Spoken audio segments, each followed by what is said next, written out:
સંઘ પ્રદેશ દીવના દરિયામાં ભારે કરંટ જોવા મળ્યો। ભારે કરંટથી દરિયામાં ઊંચા મોજા ઉછળ્યા। ગંગેશ્વર મહાદેવ મંદિરમાં દરિયાના પાણીના કરંટને કારણે શિવ ભક્તો માટે દર્શન બંધ કરવાની ફરજ પડી।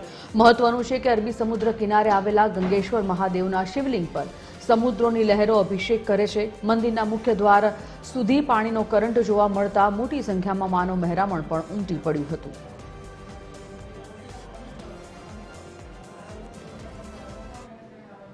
ગામે આવેલ પાંચ પાંડવ સ્થાપિત ગંગેશ્વર મહાદેવનું શિવલિંગનું મંદિર આવેલું છે। ત્યાં આ દરિયા કિનારે મંદિર આવેલું છે।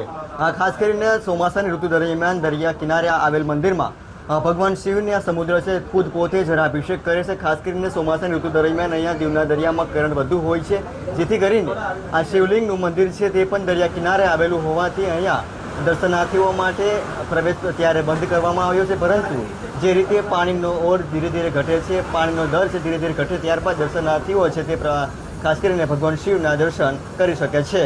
હાર્દિક સિંગોડ, TV 13 ગુજરાતી, હકથી ગુજરાતી, દીવ।